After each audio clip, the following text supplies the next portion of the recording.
All right, it's 7:35, we should get going. So,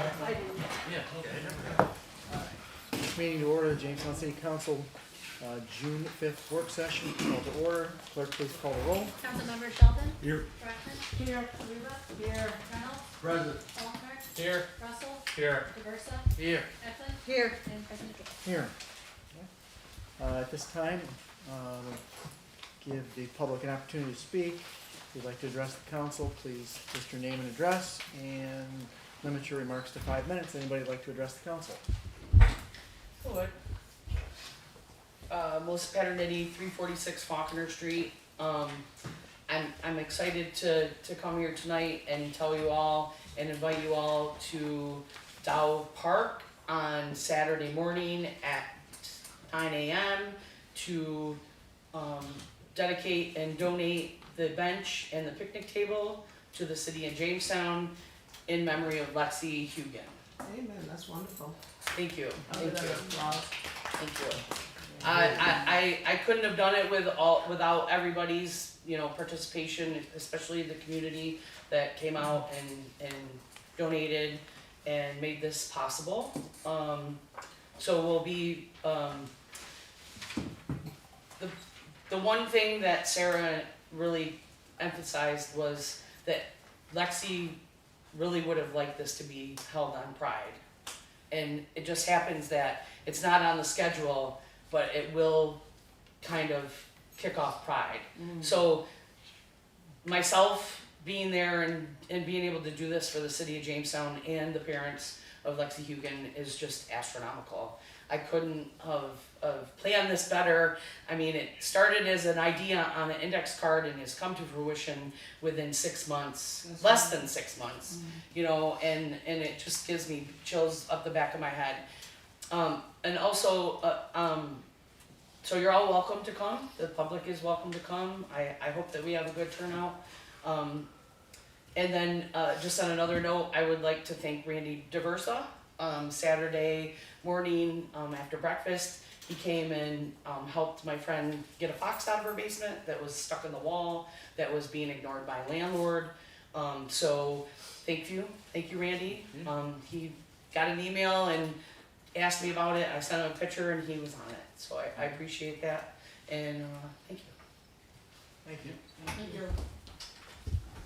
Anyone else like to address the council? Gary Mooney, 110 3rd Street.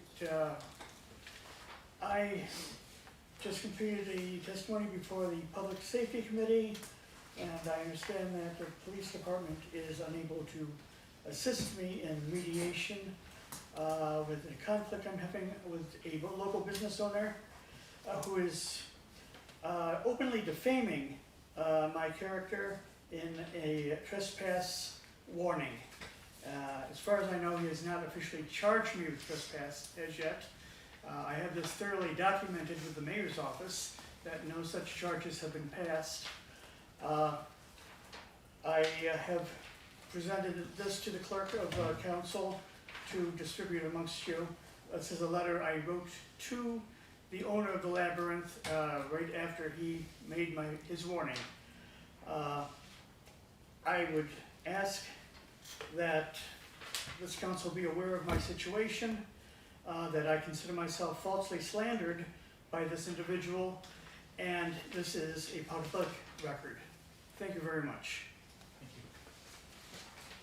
you. Anybody else? Believe me, this will come to an end soon, but coming here in front of all of you.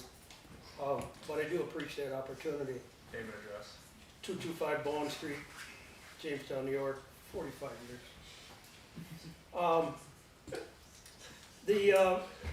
The issue, I would have liked to present this to the Housing Committee. However, the Housing Committee only meets for 15 minutes. These ladies struggle in that committee to even get a few things done. And gentlemen. Yeah, I forgot about you because you're like a fixture. So, 5 minutes of talking takes away pretty much most of the meeting. Now, I do not understand what a community, when the housing and the development needs are so critical, why this committee has 15 minutes to do their job. I know the wheels of government run slow when ideas are difficult to entertain, but I would suggest either the remainder of this year for the existing mayor, or the mayor who is elected and the new mayor who is wanting to be elected. Change the concept of this committee from housing to housing and community development. Meets for 30 minutes. We're in the construction season. What can they do? They have all kinds of things to be responsible for. Now, I'd see nowhere in the charter, but correct me if I'm wrong, that you have to have 3 city councilmen on every committee. You can get by with 2. Therefore, you could have another committee. And that committee could start at 6:30. So, why we have this, under the conditions that we have in this community on housing, and all the issues that are going on with it, we got 15 minutes to have them do their work. They're all occupied before they even get here, so they got 15 minutes. That's not really why I wanted to talk. I wanted to talk about your resolution on the community development program and consolidation. Why? I spent 10 years doing this type of application. One, it was competitive. There's some issues that I think city council needs to understand clearly about what's going on with this. There is a requirement within the application of low and moderate benefit. However, how that's structured and where it goes depends on what the needs are. Infrastructure is not so easy to identify as it is money supporting those that are directly medium and low income. I would also recommend that an analysis be presented to City Council on the results of the previous community development year and home program. Has all the money been spent? What's the success rate? What the percentage of accomplishments are? Now maybe you get this. Maybe you all get it. But now you're approving something for next year, so how well did we do last year? In addition to that, does anybody know what CHDO is? I know you do, but how much, do you know what that is? Okay, Community Housing Development Organization. Who are they, what did they do, how well have they done their job before? What is that responsibility of 30% of the allocation out of the home program? In addition, the American Rescue Plan was very active in supporting some of the duplications that are already in play here. And what I mean by that, small business development technical assistance, is that more important than housing? They just got a huge amount of money to do that. So is it replication? Is something else? There's a bunch of stuff in there that relates to what I consider, what is the purpose behind it? What is it going to accomplish? What are the returns of investment? What is it that you're going to accomplish? Because you are the trustees of fiduciary responsibilities of the community development program. Citizens like me just talk and talk and talk and hope that maybe something gets looked at. So we look at these totals, and you need to know specifics on this stuff. What's going to happen? Who's going to do it? What are the percentage costs of administration for each activity? Is one more than the other? Are they all 20% or less than? It's keystone to accomplish the goals of community development if you moderate and understand what you've accomplished and how you're going to do this. So when I look at these actions, which by the way, you had scoping sessions and that's good. I'm glad that that's been done. And I would also suggest that before this thing gets presented in a sense of finality, that each, what I call committee, public safety, public works, housing to some extent, and get a presentation in front of them on their specific areas of need before this is finalized. Because if you do this collectively, you're not really doing it by the specifics. So I would say that at some point, maybe not this year, maybe sometime, that all this be brought in front as to what your investment needs and how they parallel or leverage what you're doing in the city with so-called city money. The definitions of a lot of this stuff, strategic anti-blight initiatives, what are they? You gotta put a name on something besides that. Where are they going? So it goes on and on. I'm not just here to belabor what this is all about. I just think that city council needs to understand before they vote on something what they're voting on, and do they fully understand it? Because once you unleash the program, you can't call it back. The final thing, I guess, is that there's gonna be an effort here locally, and I applaud that. Pride, okay? Pride for people. What about pride of home ownership? What about pride of having a place to live in? What about hope for that? So how does that fall in to what the city's plans for the future are? And I suggest that this city hold a conference, I brought this up before, a conference on the housing and community development applications thereof this year, so that we have everything together, knowing what we needs are, all the players together. We can do this. It should be something that I would think city council would want to see happen. We talk and talk and talk. So, by the way, the land bank just got $1 million for demolition. They say 80 houses are in the pipeline. You gave them additional $1 million, so they got $2 million plus to do this.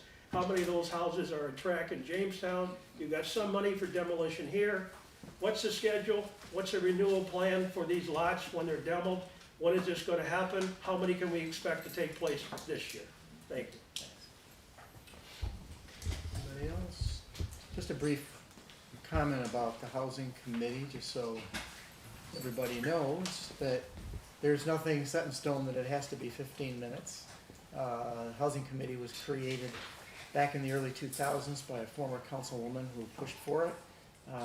I've served on that committee. There were several subcommittees that came out of it. We met on a different evening. Remember, it's not a standing committee, so it doesn't have any authority. Anything it passes has to go through one of the other standing committees, usually public safety, because it has to do with ordinances, or if there's money allocated, it would go through finance.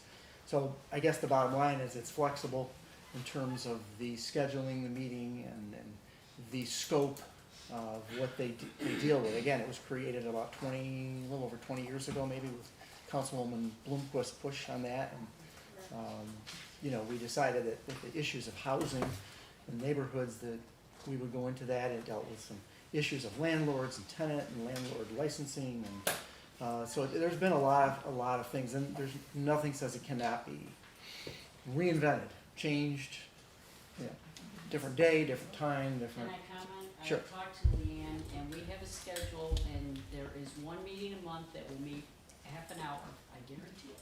I told Mr. Champ repeatedly, on Monday night, I have a resource center board meeting. I'm obligated to them. I made it clear when I was appointed housing chair that there would be a conflict for me in terms of meeting earlier that day.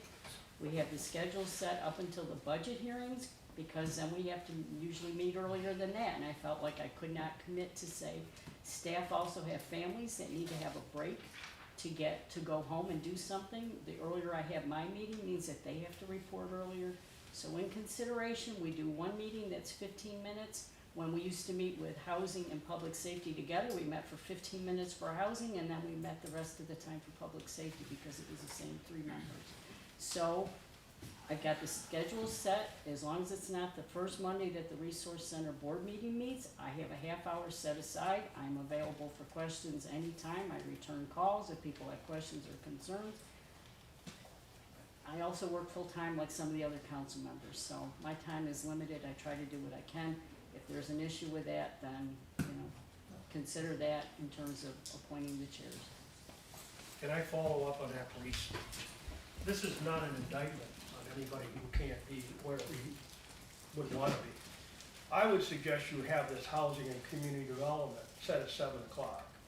And then you shepherd it with 2 other city council people who are able to be there or come from another committee. There's nothing that says you can't have 2 on a non-standing committee versus 3 on another. Still gives you the ability to do that. 7 o'clock, half an hour during the month. Therefore, 6:30 is not, or 6:45, it's not an issue anymore. There'll be a problem with that in terms of the other committees have to have 3 members, and you We have to have. three and- members to vote on the Yeah, other yeah, committees. because you have to have somebody to break a tie. If there's 2 people and one says one thing, one says the other, you can't. Definitely something to Yeah, so Into there's further. something else you can do, but we're leave it at that, but if anybody wants to know when the half-hour housing committee meets, Leanne has a schedule for me through now to the budget hearings when Councilwoman Eklund will set the schedule, and I'll have to address it accordingly to how we can meet around that time frame. Okay, thank you. Move on. We'll go to finance. Kim, you wanna? Sure. Resolution number 1 is approved pending some information from the KVS budget. Resolution 2 and 3 were tabled yet again. A little history for the rest of the council. I had asked for budget updates as to what was spent year to date versus what was budgeted, and in doing that, of acting controller, if you will, Mr. Bolito, we found some errors in some things that he is going to look at. Unfortunately, some of the changes we made to the budget and adopted were not in the KVS system, so he was going to work on that. I did not hear back, and Jen has been working with him and has offered to get me an update tomorrow, so we can get these ironed out. Resolution number 4 is the CDBG and home program. Mr. Champ mentioned. The summary of activities is low mod benefit activities is 80% of the funds for $726,300. With a blight initiative of 79.5 and target demolition of 110. For the subtotal of blight 189.5. CDB administration is 228,950 for a total of 1.144750 for the low mod benefit in the total CDBG. And the home activities, that amount is 357,756 in the subtotal of activity. Administration of 39,751 for a total of 397,507. We did approve this. There will be a June 26th public hearing, but again, I think for some people, Crystal, that is a good idea for them to get some more information that are not as versed with CDBG. Yeah, and I'm happy to, and I'll just kind of address some of what Doug had suggested. So we do have our draft plan is available for review and comment. It's on our website, but I'm happy to send everyone I'll send you the link to it on the website because I can't send it, the document's too big to send in an email. This is our annual action plan, so every 5 years we do a consolidated 5-year consolidated plan, and then our annual action plans are supplemental to that. So the 5-year plan is kind of the overall strategic plan. Annual action plans come in support of and alignment with that consolidated plan. So those activities are not necessarily set in stone, but they have to align with what we identified in the consolidated plan. And a lot of these activities, dollar amounts have changed as we've evaluated from year to year. There are certain things, for instance, the neighborhood target area demolition funding that we have set aside. We do have a limit that is set by HUD for how much CDBG funding we can allocate to that. So 110,000 is our max. As far as the strategic anti-blight initiatives go, and all of these are very detailed in the draft plan.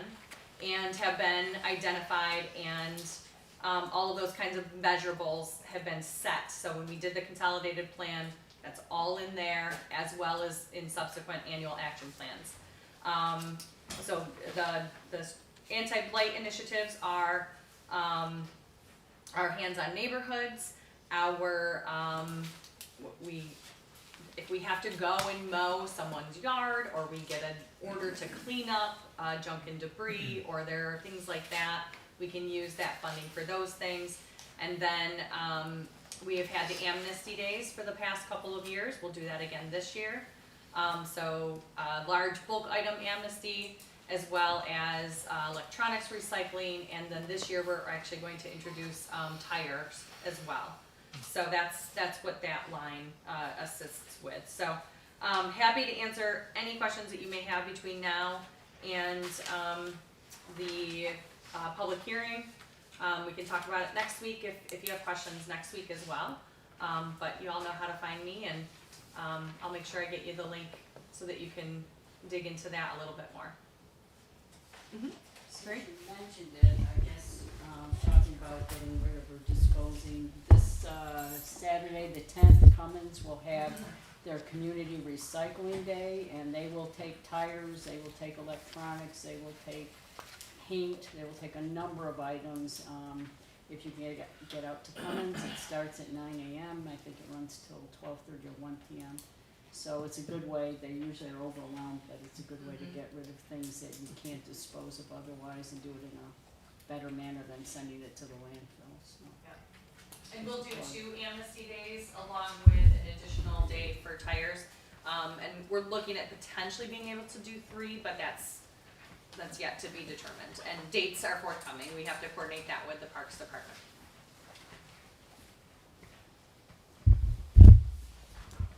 Any other questions? Okay, we'll move on to the next 2 resolutions. Were hiring freeze related. The first one is filling the position of, again, I questioned the verbiage in it. It's not really a retirement. Mark, you didn't retire. So I know Jeff retired and you're moving up, so we're just gonna say due to a vacancy or something, because it's really, Is this yours or was this the other? no, this is the first one, this is his, This is the engineer. this is the engineer.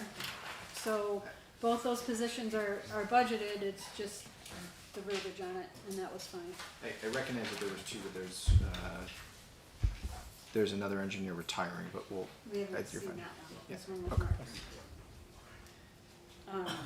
Second resolution, again, was approved through finance. It's to fill a vacancy for a laborer in the parks, or in the DPW, for a retirement as well. So both were approved. And then in the informational report, Crystal is going to give us an update on the CCPEG grant award. She gave a brief overview to finance. I'm sorry. The CCPEG board. My apologies. Yes, so the library had reached out to us a while back, probably last year actually, and it has some concerns about safety on 6th Street, crossing where the library, between the library and the park. This opportunity through the Chautauqua County Partnership for Economic Growth came up to submit for a Complete Streets grant, and that grant can do a couple of different things. This one in particular will help with technical assistance, provide some technical assistance, utilizing Go Bike Buffalo, which is a firm out of the Buffalo area that specializes in complete streets implementation, helping communities make themselves more walkable, pedestrian friendly, safer. And so they will provide some technical assistance with regard to design of a crosswalk, and we'll work with DPW, our department, Department of Transportation, and just ensure that we're following federal highway standards and New York State DOT standards with regard to what a final design might be. But the idea is to create a creative crosswalk that visually will slow traffic down, to make crossing by the library safer for pedestrians. More to come on that. There will be community involvement as far as the design process goes and when Go Bike comes into town to kind of help facilitate that. And under new business, we did have two things come to us from Corporation Council. One that will be on the agenda for next week and or the voting session. One is a piece of property sale on Washington Street, and the other one has to do with personnel with, as I mentioned, Joe Bolito coming in quite frequently and Jeff Lehman coming in, developing some sort of formal contract for them. That was it out of finance. All right, we'll move on to public safety, or housing, I'm sorry. Sure, after all that, then you skip right over me. We had no resolutions, obviously, as you pointed out. However, we did have a very animated and lively discussion about the frustrations that people are having with out-of-area landlords. They fail to take care of the properties, many code violations, the process never moves as quickly as we would like through the courts, and trying to enforce it against people who can't be made to appear in court and don't value these properties and what they do to the neighborhoods and the blight they create and the problems they create for the responsible landlords and other homeowners is obviously an issue, and it's ongoing. We are again dealing with shortage of code enforcement officers. We'll need to be getting another one hired and trained. And that also creates an issue in terms of how many people can go out. It takes a while to get them trained and to be able to go out and work independently. So I think we're all tired of the tall grass and the debris and all the things that we see that once the snow melts, that was probably not so visible, is very visible now. And we share the concerns of the people that are frustrated as well. You know, you can't compensate for the irresponsible homeowners and tenants, just as you can't account for all the irresponsible landlords. There are many good landlords and many good tenants, but there are also those who don't feel the same way about upkeep and maintenance. The other issue was a question that Councilman Sheldon raised about the tax auction. And there was a recent court ruling that a property was sold, and it was sold for more than the value of what was owed in the taxes. And the court ruled that the municipality would have to pay the homeowner the value that they made on the property. So now the question is how that will impact the liability of city and county in terms of if this ruling stands, in terms of an in-rem proceeding of taking property and not giving the homeowner the value that it sold over and above what the debt was. So it appears that we're kind of in a state of flux right now. We don't know where the county will go with the live auction. I don't know if the mayor or anyone else has any updates, but it seems like right now it's a little precarious because it was a very recent court ruling. So I don't know if you have anything to add. Crystal, do you have anything to add about that? In Just terms that we believe that the live auction will still continue at this point. I don't believe they've made any decisions to stop it. I don't know, Crystal, if you want to add Yeah, anything no, to that? that's correct. I know that it was brought to their attention by the land bank. We're kind of waiting with bated breath to see what the state is going to do, if there's any plan that the state might have. I think this is a national, so this is a Supreme Court ruling that overturned a ruling out of Michigan. And they determined that municipal in-rem auctions now constitutes a taking of someone's property. And so that puts any municipality that holds an auction of that kind in a position where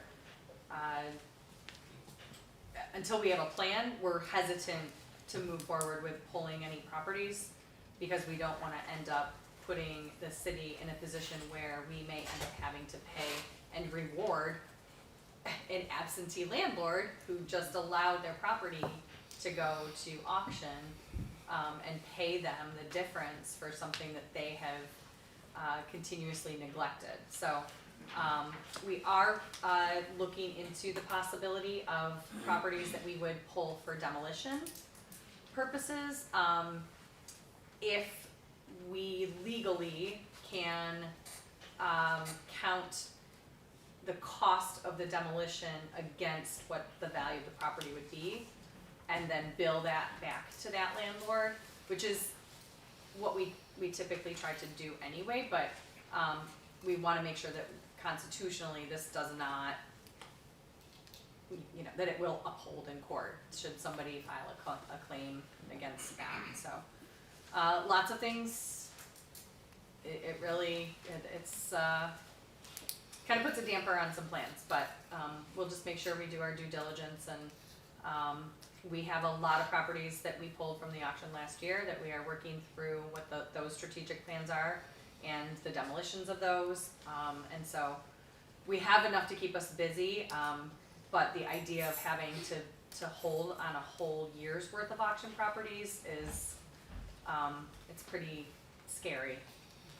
So we're going to do our due diligence, and we'll keep everyone posted on what we find out and what we determine we should do. If I may add, just from the state level, we received some correspondence from the New York Conference of Mayors regarding this, and their recommendation, although the city doesn't conduct its own in-rem auction, we have the county do it. They were recommending all municipalities hold auctions until this gets decided. There's a couple other things that we were alerted.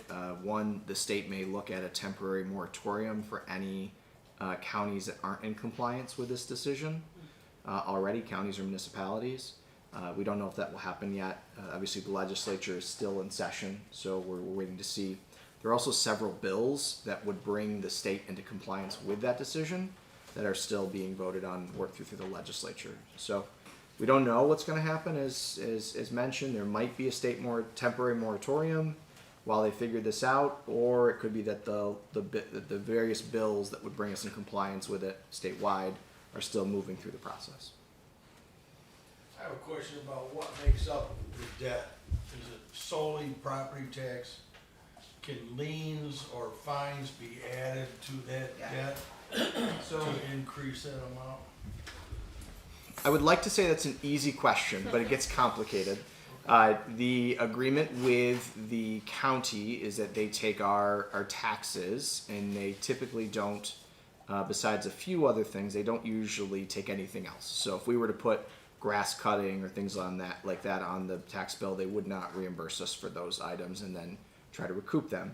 However, in the last couple of years, there have been several cases, mostly out of Monroe County, that actually says counties that do these auctions actually need to take everything that is put on a tax bill.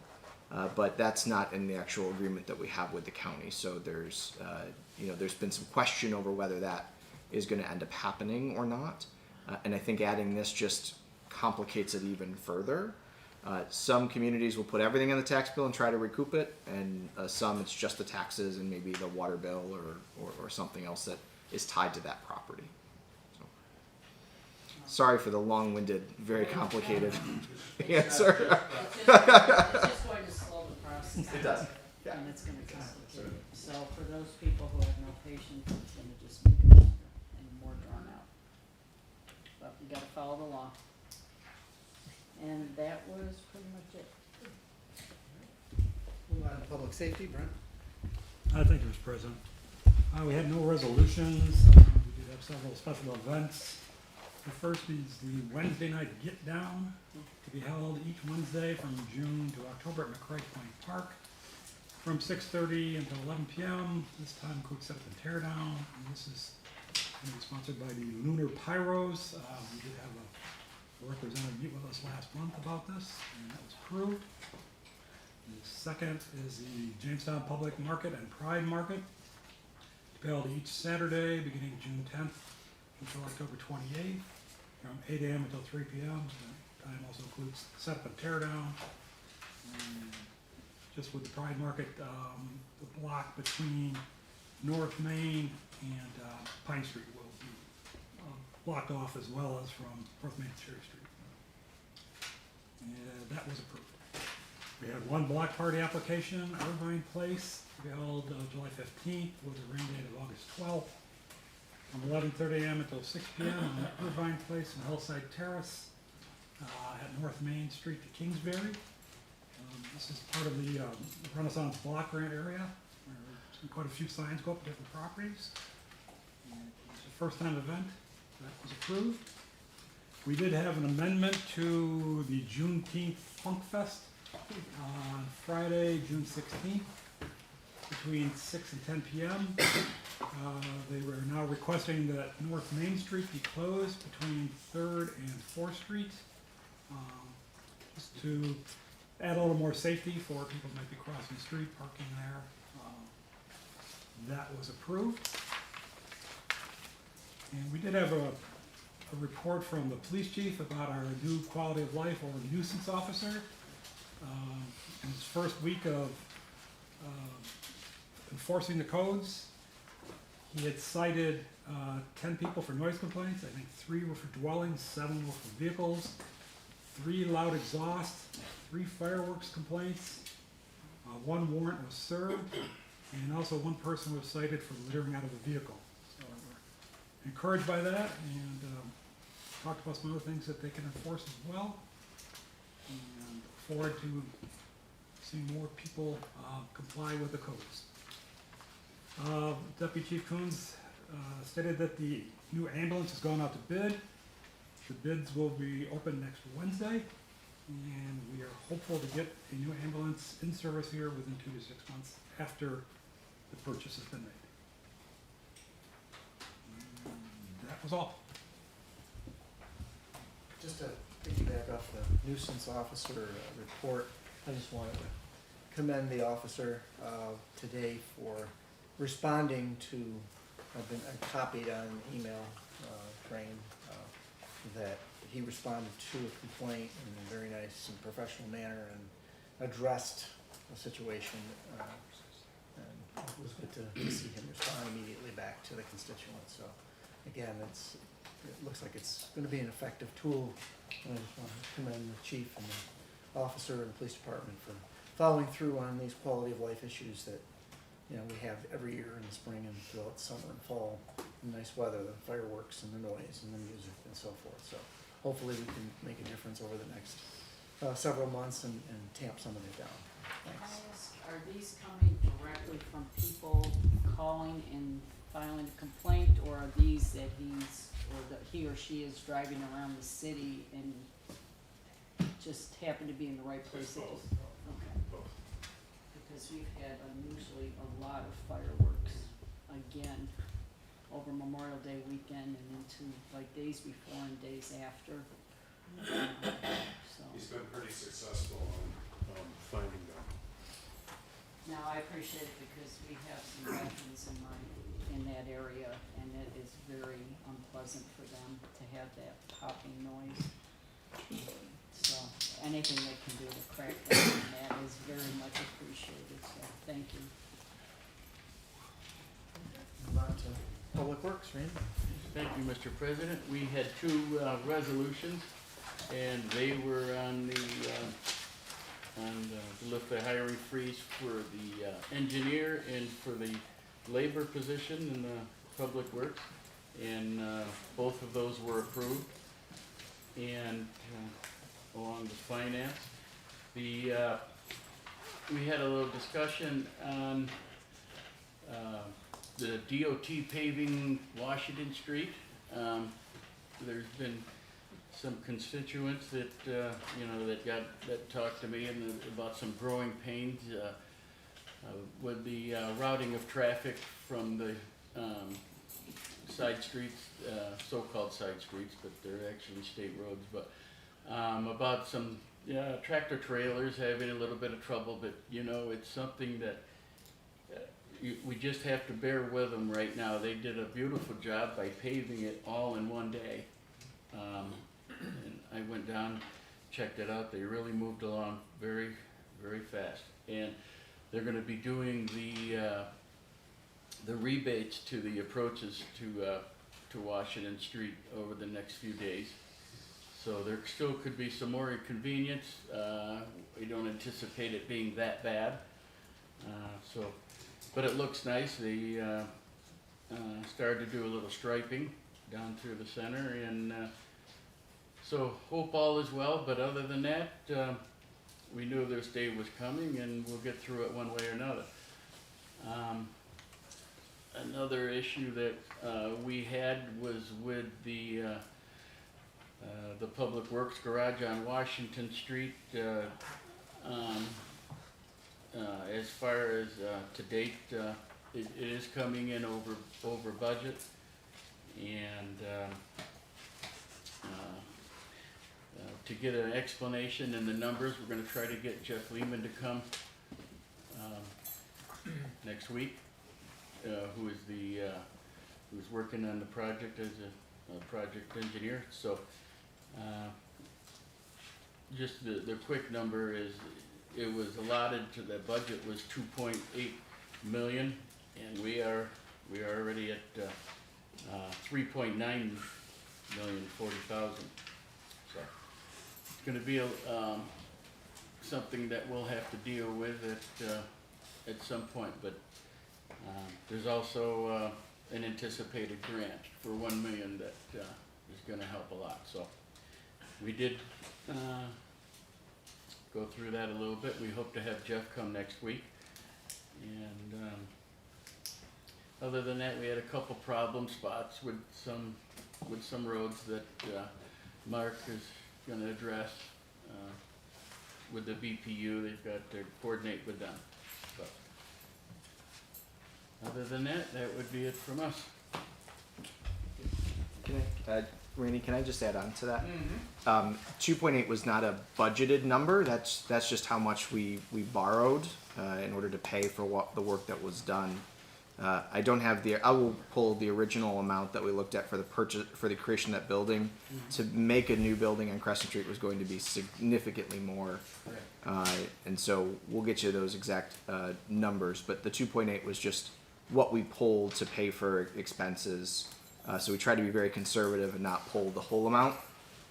So we're trying to get you what's left over, what we're going to eventually add to the bond, and then we do have $1 million coming back. Why wasn't any of this allocated under ARPA when we had the funding? We certainly still can. I'm but just saying, when I asked about, I think several months ago, in January, about there were the roof, the project, the terrace, now this, we're looking at $3 million, not to mention the roof and the terrace here that's leaking. And we're pretty much down to what, a couple $1 million left in ARPA funds that, I don't know, it just doesn't look like great planning that we should have been addressing these issues with the ARPA funds. there's So- still 1.7 left that you can use to reduce the bond if you all want. Thank you. I'd like to add that we take the opportunity with the change in traffic pattern. I didn't bring it up under public safety because they wanted Randy's committee that I couldn't attend, but maybe we should do some sort of a news release, news press. That's gonna alleviate a lot of problems going from 4 lanes to 3 with bike lanes. Yeah. So it would behoove the city to let its constituents and neighbors and residents know that there's a traffic pattern change. Well, like Mark said, somebody already tried to drive down through the bike lane. We were They've been doing it all Yeah. a couple of days, but. So yes, I think something, whether the DOT would release that or the city, I mean. There should be signage too, right? Yeah. Usually they keep the flashing thing up and said, 3 lane, from 4 to 3 lanes, or for a temporary period of Yeah. time, until people get used to it. I know Fluvanna isn't quite as busy and it's not as long of a stretch, but they did They that did. there, and it took a while for people to kind of get used to coming into Jamestown and not having 4 lanes and having 3 and having a turning lane and so forth. And on that note, there's the 2 signs at Wash and Main, no left turn because of buses. I don't think we've seen buses in the city making those left-hand turns with the new. There's also a turn lane there, you know? Yeah, that's carts and the charter buses that go to a comedy festival make. Yeah, we see a lot of people making that turn. They Oh, don't you're obey right, the you're sign. right. Oh, yeah. We're happy to make a video of you driving down the road, just in the one lane, if you want. Yeah. We're good? But All right, do you have anything for us this evening? No, just I know that there is an executive session There are for. 4 items. Yep, these are active litigation against the city. They're updates from Mr. Ramondo for the city council with no action to be taken. Do you have a question for the mayor? Yeah. Do we know when the Bird e-bikes and scooters are going to be coming to Jamestown? Yes. So there is. You are correct. There is. We have been in communication with Bird about the e-bikes and scooters. They're having a bit of a challenge finding someone to manage both scooters and e-bikes. They recommended rolling out scooters first, which we have not been comfortable with. So we certainly could roll out scooters first, but as a personal preference, I want to make sure it's rolled out and rolled out right, and that they've got the right people in place. So I've kind of just asked them to hold off until they can find the right people, and we can get both bikes and scooters. I do know Bird has also been working with JCC and others to help provide additional transportation options to students, and some other things as well. But at risk of not doing this wrong, I mean, we could certainly put out scooters if you all want. I'm just afraid that if we don't have a good plan in place, it's gonna end up much worse than we expect. So, of course, to answer your question, happy to get a scooter for you to try out if you want. The e-bike, right? I think most people do. Yeah. So we're working through that. I'm happy to give you guys a more full update next week as well. I think we've got a meeting coming up with them. So. Do you have a motion for executive session? So moved. Seconded. Second. All in favor? Aye. Any executive